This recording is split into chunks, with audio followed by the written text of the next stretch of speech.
Hello everyone and welcome back to another video on the channel here. I hope you're all well. As you can see by the title of this video, I'm going to be covering a few of my tips that I've learned in the beginning of this season, how to get into those top ranks. So the aim for all of us watching this is to get into that top 100k before Christmas so that we can push on overall. Now, why should you listen to me? So I'm currently ranked at 60k overall in FPL this season, a few good game weeks on the bounce.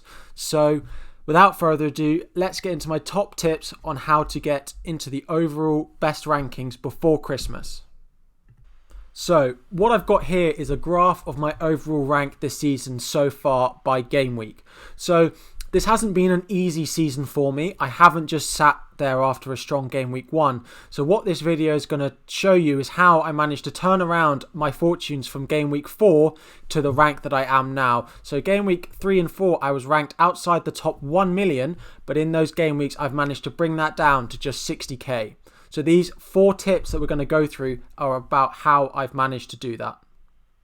So the 4 tips that we're going to go through today: number 1, Captain Fantastic, how I've chosen my captains this season. Number 2, how to pick your defence. Number 3, form over fixtures. And number 4, trust yourself. So let's get into the first point, which is Captain Fantastic. Now, if we have a look at my FPL returns so far this season, we can see that I've had 1 captaincy blank, which came from Kevin De Bruyne in game week 3. But I've also had returns of over 30 twice from Salah and Kane. But the key point here is just the 1 blank that we have seen so far this season. Now, if you look at the names across the bottom, this is something that I've tried to add to my game this season, and it has been working. Those names that you see across the bottom are big names, your big hitters. You've got Salah, Aubameyang, Salah, Kane, Fernandes. So when picking my captaincy each week, a lot of people would think the picks like these are boring picks and that everyone will be captaining them.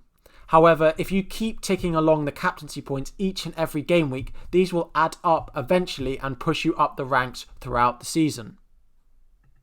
When I tried to pick my captaincy, there are 2 things I look for: a high baseline on average points, as well as high explosivity. Now, what I mean by this is I want to combine a player who I think has a really high chance of returning a single return so that I know I can get that base point return, but also add that explosivity into it, which is what you get with the likes of Salah, Kane and Bruno Fernandes.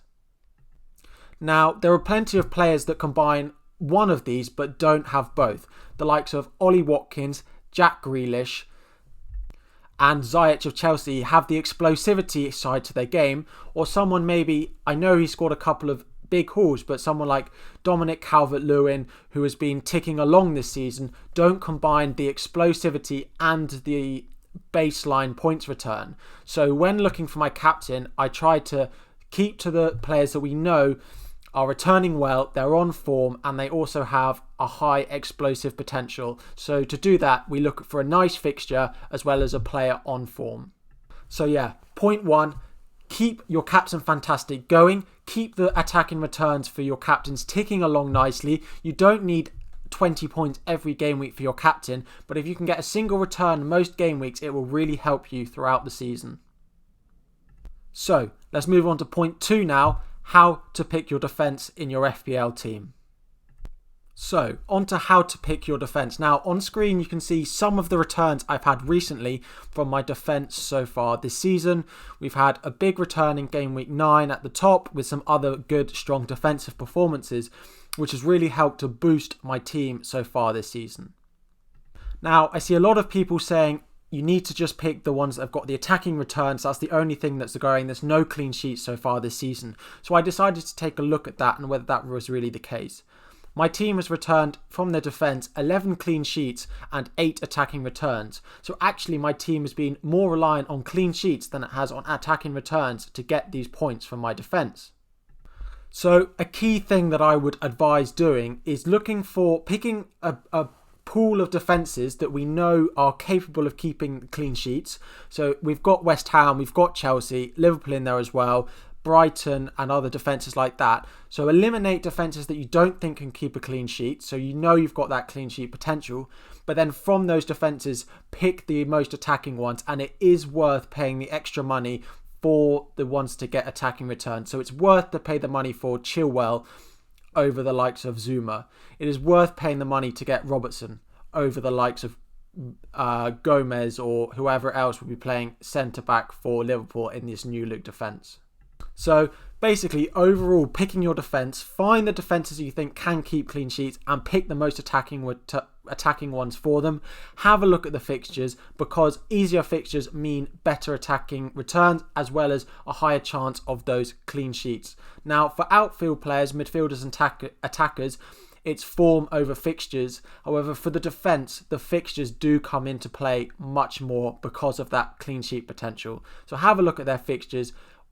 Find the pool of defenders you think can keep clean sheets and pick the most attacking versions of those defenders. So, going back to the heading page, number 3, we've got form over fixtures. So, what I mean by this is don't sell players just because they start to have a bad fixture run. Now, a big example of this was Kane and Son, who a lot of people sold ahead of game week 9 when they start a more difficult run of fixtures. However, Son returned 10 points with a goal and bonus points, and Kane returned 4 points. Now, I decided to hold on to both of these options for this game week, and they returned very well for me, even though a lot of people have sold these assets going into these fixtures. This is one of the most unpredictable seasons of football and FPL that we've had. There's so many game weeks where one game week to the next, it completely changes. A player does really well one week and then has an easy fixture the next week and will do nothing, and vice versa with the hard fixtures. So it is worth being patient. It is worth holding on to these players who are doing well and getting attacking returns, because they can do it, especially from the top teams, they can do it against anyone in the league. So it really is worth holding on and thinking about, right, who's in form, not just who's got the good fixtures. An example of that for you. That example is with a lot of people selling Son. Son has 9 goals so far this season. Manchester City as a whole team have 10. Yet a lot of people are selling Son for those Manchester City midfielders. Now, this could pay off, although looking at those base numbers, there is a high chance that Son continues to perform well and that those Man City defenders, although have good fixtures coming up, are not producing the numbers that we'd want. So there is a high risk reward going for those Manchester City defenders, but continue to see which players are in form and which are not. So going back to our top 4 pieces of advice, we've covered Captain Fantastic, we've covered how to pick your defence, we've covered form over fixtures, and now we can get on to trust yourself.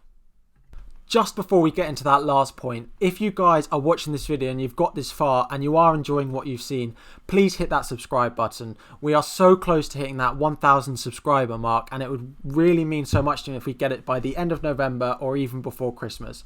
So if you guys could, just for the second, drop a like on the video and make sure to subscribe to the channel if you are enjoying this. There are daily videos as well as weekly or bi-weekly live streams as well on the channel. So go and hit that subscribe button now before we get into the final point.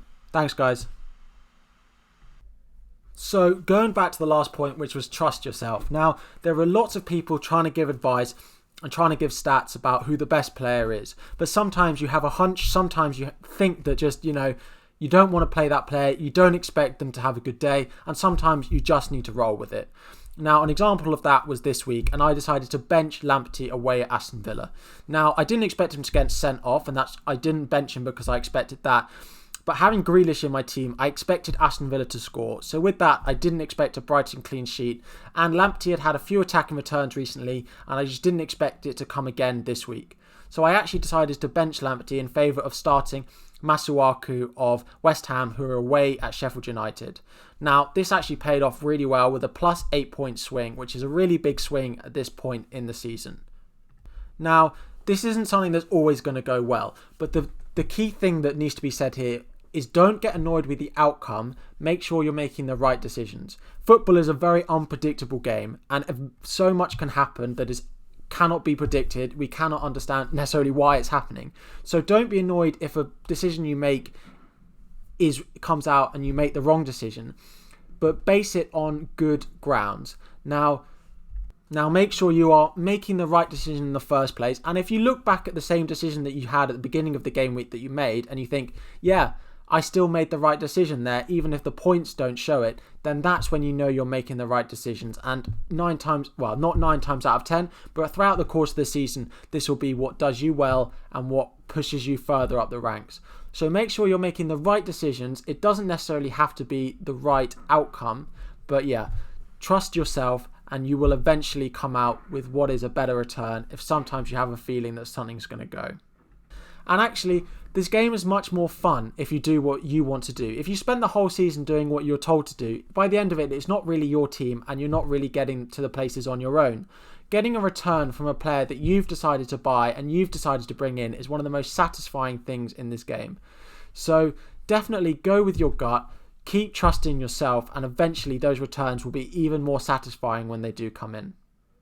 So if you have enjoyed what we've got so far in this video, please hit that subscribe button. Let's get to 1,000 and make sure you drop a like on the video. If we can hit 50 likes on this video, it would be absolutely great.